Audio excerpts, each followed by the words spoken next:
আসসালামু আলাইকুম। সংবাদে আপনাদের সবাইকে স্বাগতম জানাচ্ছি। আমি রাফিয়া আক্তার জুই। শুরুতেই সংবাদ শিরোনাম। গাজায় ইসরায়েলকে সংযম প্রদর্শনের আহ্বান জার্মানির। যুদ্ধবিরতির ঘোষণা দিয়েও গাজায় ইসরায়েলের ফের হামলা, নিহত 2। তালেবানকে উৎখাত করার জন্য খুব বেশি শক্তির প্রয়োজন নেই, পাকিস্তানি প্রতিরক্ষা মন্ত্রী। এতক্ষণ শুনছেন সংবাদ শিরোনাম, এখন বিস্তারিত। চলতি মাসের শুরুতে যুক্তরাষ্ট্রের মধ্যস্থতায় কার্যকর হওয়া যুদ্ধবিরতির পর গাজায় সবচেয়ে প্রাণঘাতী বোমা হামলার ঘটনায় জার্মান পররাষ্ট্রমন্ত্রী জোহান ওয়াডেফুল বুধবার গভীর উদ্বেগ প্রকাশ করেছেন। বার্লিন থেকে বার্তা সংস্থা এএফপি এ খবর জানায়।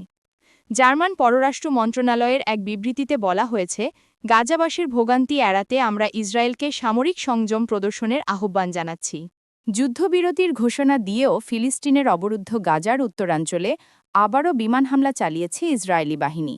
বুধবার ২৯ অক্টোবর সন্ধ্যায় গাজার বেইত লাহিয়া এলাকায় ইসরায়েলের সর্বশেষ এই হামলায় কমপক্ষে 2 জন নিহত হয়েছে বলে আল শিফা হাসপাতাল জানিয়েছে। ইসরায়েল দাবি করেছে তারা এমন একটি স্থান লক্ষ্য করে হামলা চালিয়েছে যেখানে অস্ত্র মজুদ ছিল এবং তাদের সেনা সদস্যদের জন্য তা তাৎক্ষণিক হুমকি ছিল।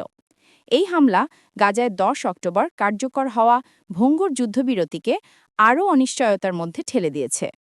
মঙ্গলবার রাতে শুরু হওয়া ব্যাপক বোমাবর্ষণ ছিল যুদ্ধবিরতি কার্যকর হওয়ার পর থেকে সবচেয়ে ভয়াবহ।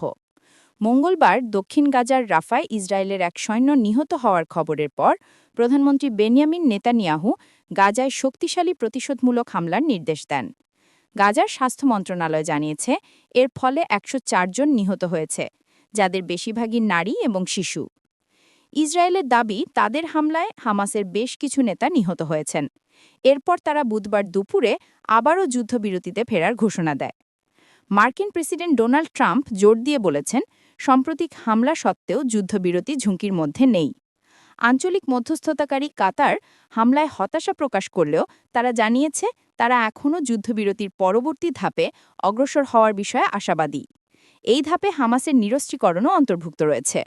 তালেবানকে উৎখাত করার জন্য খুব বেশি শক্তির প্রয়োজন নেই বলে মন্তব্য করেছেন পাকিস্তানের প্রতিরক্ষা মন্ত্রী খাজা আসিফ।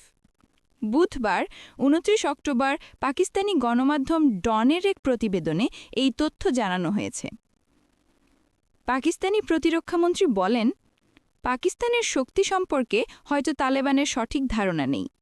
তারা যদি যুদ্ধ করার ইচ্ছে করে তাহলে মানুষ তাদের এই দুঃসাহস দেখে হাসবে, কারণ তালেবানকে উৎখাত করার জন্য পাকিস্তানের খুব বেশি শক্তির প্রয়োজন হবে না। তুরস্কের রাজধানী ইস্তাম্বুলে আফগানিস্তান ও পাকিস্তানের দ্বিপক্ষীয় সংলাপ অনুষ্ঠিত হয়।